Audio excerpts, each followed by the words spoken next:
Welcome to Leading Voices by GSF. My name is Antoni, Lacinai, Global Keynote Speaker, and today I have with me the President of PSASA, Steve Johnson. Hi, Steve. How are you? Very well, thank you, and thanks so much for having me on the show.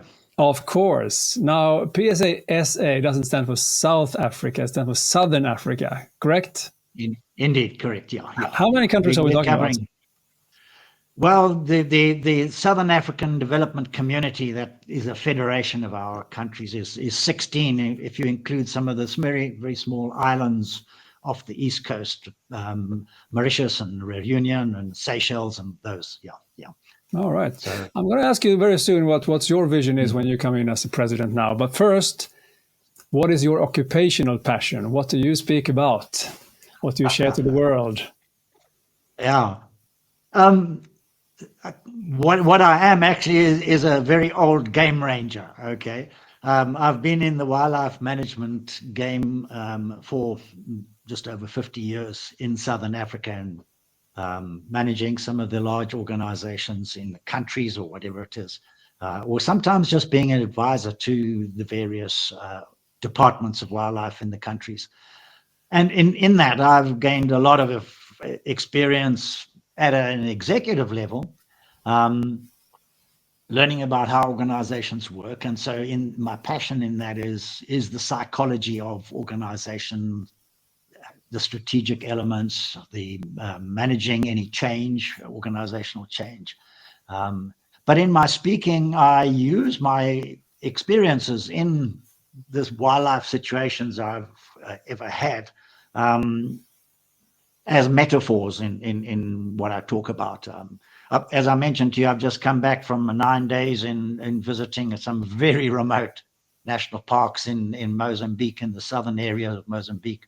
And just in that whole process, seeing how people manage these parks in intensely remote areas, how resilient they are. And it suddenly came to my mind that there's a story here, a story to be told, that, if we can use their means of actually just surviving in the wild and making these parks still exist and securing them, let's tell that story. Yeah.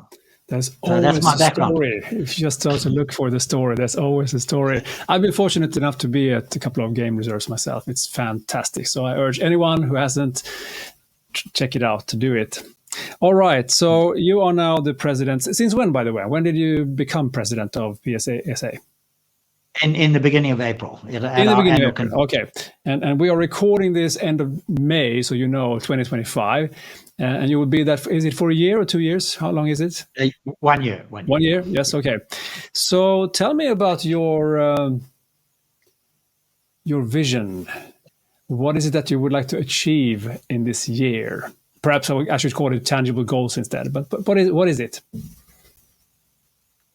In the time I've been with PSA, which we in Southern Africa really, our association is like a really large family. We just work so well with each other. We support each other, and we are there for each other in so many different ways.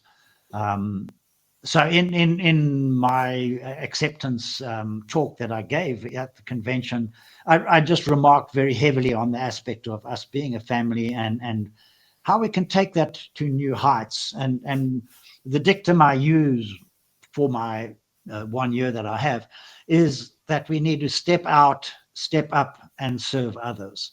And how I explain that to the people that were there, our members at the convention, is we've been going for 20 years plus now, and we're an association of professional speakers in Southern Africa. And yet it's my feeling that we aren't well enough recognized for what we do and what we represent. So many of our speakers have such a broad range of subjects that they cover. Some are working in the corporate sphere of trying to change and get organizations to be better. Some are in the personal development space. Others are either facilitators or trainers or coaches. And I've always thought that we could be more than what we're being recognized for. Okay. And just an anecdote here, while we were having our convention, one of our members happened to notice that there was another conference happening next door from a big company. So she popped in there trying to kind of say, hey, I can bring you coaching and everything like that. They said, well, who are you? And she said, I'm a member of PSASA. And they said, oh, tell us about that. We've never heard about you. And I thought, like, when she told me this, I thought, like, there we are. That's exactly the thing. We haven't marketed ourselves well enough. And so the step out is we really need to make a much bigger effort to showcase the stuff we do.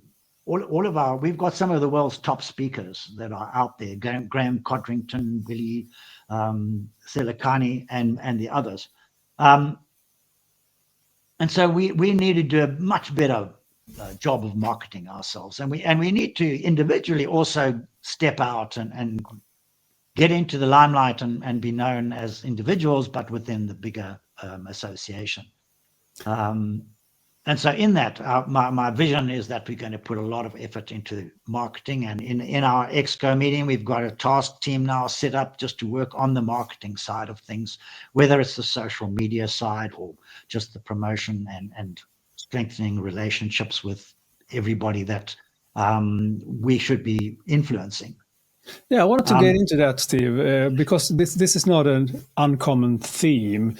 Many associations, including the ones that I'm member of, are really invisible in the bigger picture, so to say. So it's absolutely possible to do something, to take a stand and wear the flag, so to say. What is it that you would do more concrete? If we go into some concrete actions that you would do to overcome this and be a more famous brand, if you will. I know social media, you mentioned it, but and you mentioned networking, but what is it? If you want to go into the concrete things that we can learn from the rest of us as well. Well, what we've identified is that the people that hire and source speakers, okay, in various corporates or wherever, are part of a very good target market that we should be going to, because they are the influential people, digging and finding. And so at our convention that we had at the beginning of April, we tagged on a day in front, which we've used for the kind of organizational admin things previously. But this year we made a whole day of it. We called it Showcase, okay. And we actually identified and invited the people that do recruit speakers for their organizations to come and be with us for that day. And then we had our speakers, whoever felt they had a good message to give, to do a very short 10-minute little presentation showcasing a whole bunch of our speakers, okay, and it worked extremely well. The people, the agents, came to us afterwards and said, like, why haven't you done this before? Because we didn't know many of your speakers were around and what they spoke about and everything like that. So there was that side of it. The other thing is, we've realized in our neck of the woods, there are a lot of business schools. And the people that go to business schools for MBAs and those types of things generally speak, whether it's internally in their organization for motivational or just managing meetings and those types of things, or morph into being called, externally to talk about their organizations, etc. And here's a ripe space that we felt we could get into. Go to them and say, we will give you so many hours free talking to your business students, okay, so many presentations, okay. But here we are, recognize us, we'll be speaking to all of your people, and hopefully in the whole process, maybe get some sponsorship or something like that. And then also just becoming more active in the global family of professional speaking associations. So we're making a deliberate effort to make that happen. The social media is a key thing on LinkedIn and places like that. But we've got a specific strategy and a task team that's going to be doing that. It's going to be so interesting if we have a chat again like a year from now. Hopefully more than that. But if when we talk and see what happened, how much did we move towards that new common or new goal, so to say. It's interesting, yeah, because I know also other associations, including the Swedish one, have had similar things where we invite the buyer, so to say. In Sweden, we call it a speaker festival, and then people come and so on. So it's a very interesting concept, and I think it really works well, and also gets people to showcase, as you say, be there, network, and so on. It's really good. Interesting about business schools as well. I haven't heard about that.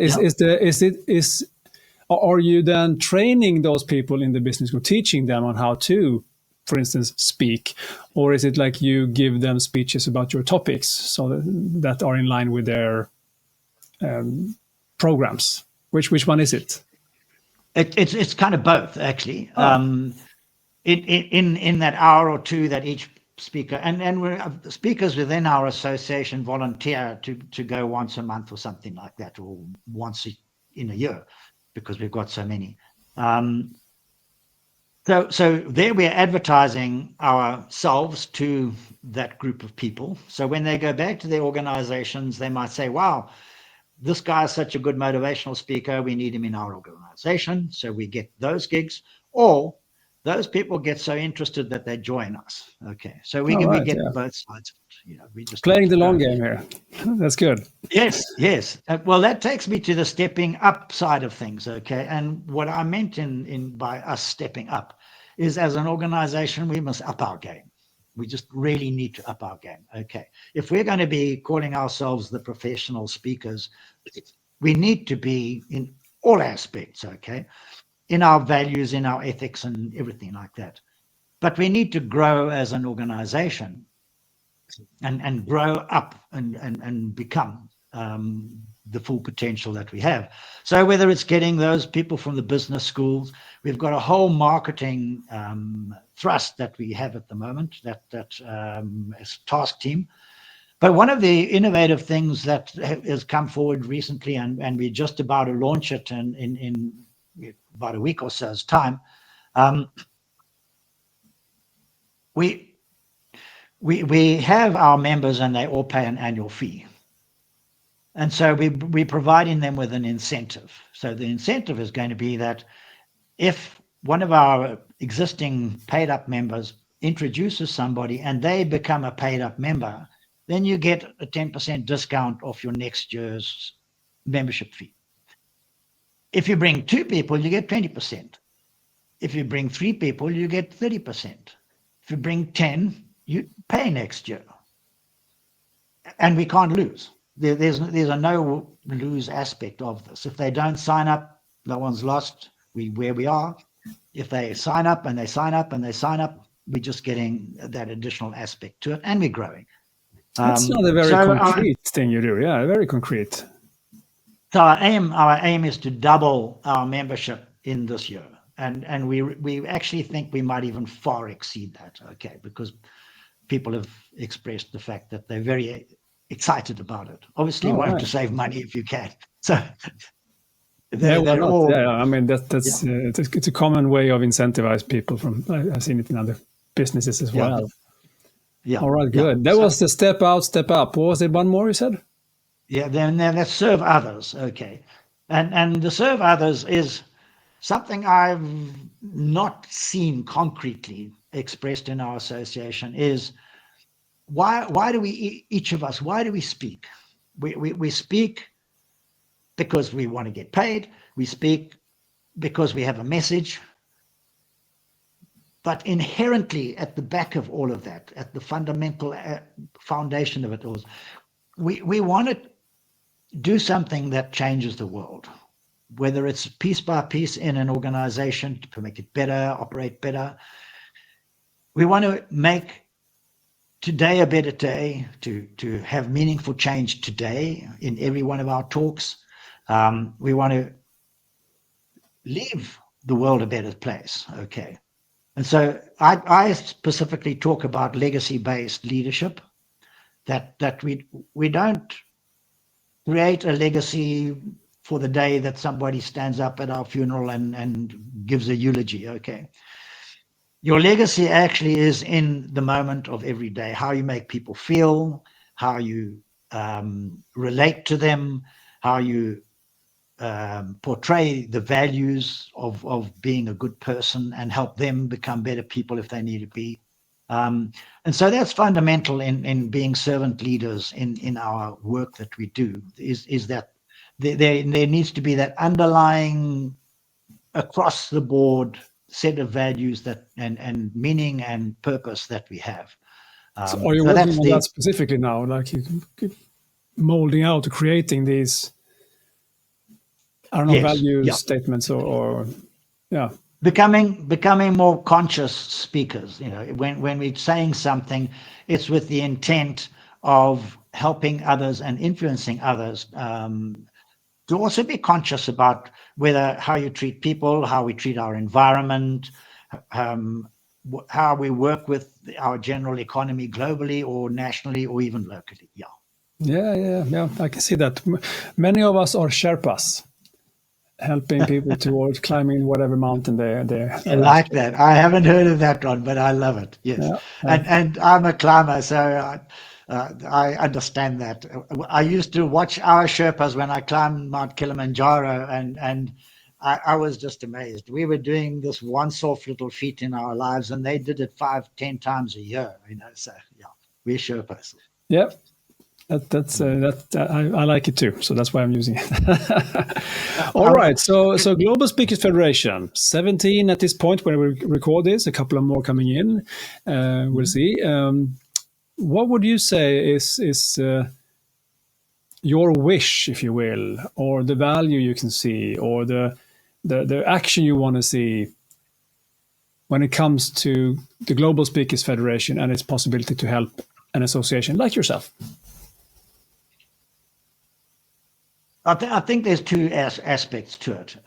There's almost like an internal and an external one. The internal one is that we need to take on board the learnings that come out of the bigger picture, the Global Speakers Federation. Anything, and as you know, on the Global Speakers Board, we have I think it's the president and the deputy that are currently with us in Southern Africa. And they feed back a lot of information to us. And we are so grateful for the work that they do in advancing not only globally, but sharing back with us internally and making that spread into our organization. That's the one thing. But we get a lot of information, a lot of calls and expressions of interest from other countries, other continents even, of people saying like, wow, we've heard about a speaker, or what you've done here or done there, etc. How can we share better across the boundaries and things like that? And so I would like to be able to have our members join with some of their conventions, whether it's virtually or actually visit, and encourage them and find out what is interesting to other countries that is kind of unique to Africa, Southern Africa, that we can help them understand our continent better. To give you an idea, by 2050, Africa's population is going to be one of the largest populations on Earth at that time in 2050. What does that mean then? So we will have one of the largest youth bulges of people between 15 and 35 in the world. And that is an untapped talent. You can see it as a problem or as a benefit. Okay. So how are our associations going to help in the future with those and influence our continents and our countries to actually tap into the potential of our youth? Interesting. Yeah. I mean, we talk a lot about knowledge sharing when it comes to our day-to-day challenges and opportunities, but you're taking the more longevity approach here, looking at it from a larger picture. Exactly. Yes. Great. Yeah. Great. Like it. Not very many people do that. Yeah, those were the questions I had. Did I miss something? Anything you would like to add? Yeah. Well, I'd like to just build on that last aspect because it's interesting. I do a lot of work with communities. So when I go to these national parks and parks, etc., I deal very closely with the neighbors, the communities. And it never ceases to amaze me at how embedded in those communities are absolute nuggets of people who are huge potential. I was in Malawi doing a similar thing to what I've just explained, and looking at some national parks and working with the communities and how they've managed to use wildlife to have better lives. And we were talking to one farmer, and this young man stepped forward and he spoke impeccably. He was so confident. And he said, my father, I'm the son of this man you're speaking to. He's left some stuff out. And he spoke with such profound wisdom for a man of 23 or something like that. And he explained what he did and how he had helped his community kind of become better with the football teams, etc.